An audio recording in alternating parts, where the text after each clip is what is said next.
Right now, over 95% of businesses use AI in the exact same way. They open a chatbot, type in a prompt to draft a quick email or summarize a document, copy the text, and close the tab. That approach operates as an open loop. Because the AI has no persistent memory of your company's workflows, clients, or context, you are forced to start from scratch every single time you open a new session. Treating AI as just a tool gives you isolated moments of productivity, but eventually that productivity hits a wall. The chatbot can answer a question, but it cannot run your operations or execute a multi-step workflow.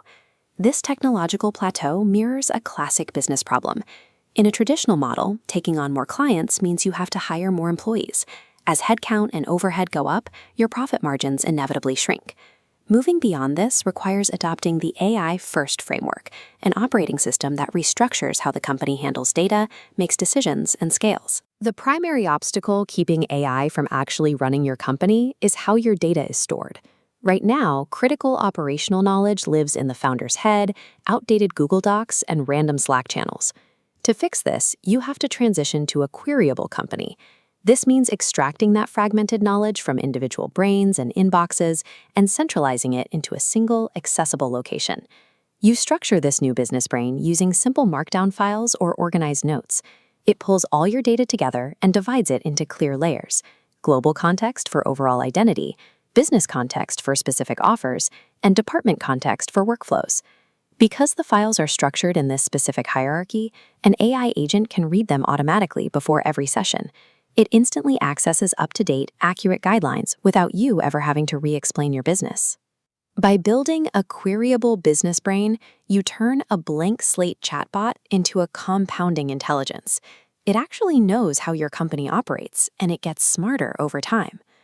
Once the brain is built, you change how work gets done using test harnesses.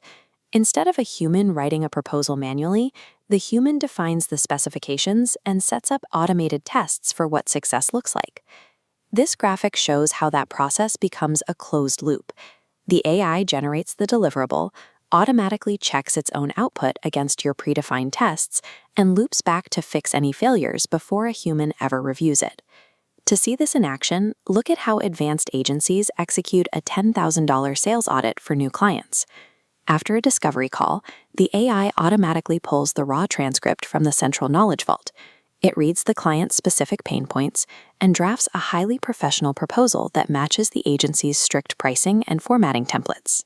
A thorough process audit and customized proposal that usually costs a team 20 hours of manual labor is completely finalized in exactly 5 minutes. By transferring human skill into self-checking markdown files, you guarantee perfect execution on complex tasks while reclaiming dozens of hours every single week. The efficiency of these systems points toward a single metric: token maxing. This chart compares the old scaling model with the new reality. Taking on more clients meant hiring more employees, increasing overhead. Now, scaling revenue means paying for AI compute tokens, while your team size stays exactly the same, allowing margins to grow consistently. When processes are documented in a queryable brain and the intelligence layer handles data routing, the traditional role of a middle manager, tasked with moving information between departments, starts losing its utility. This diagram outlines the new, flattened organizational chart. You only need 3 roles: individual contributors who build things, directly responsible individuals who own the final outcomes, and an AI founder who leads from the front.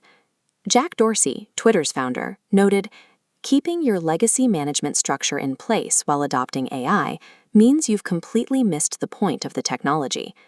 Running an AI-first company involves maintaining high output with a lean team, using the reclaimed hours to build more capacity so that compounding, flawless execution becomes your primary economic moat.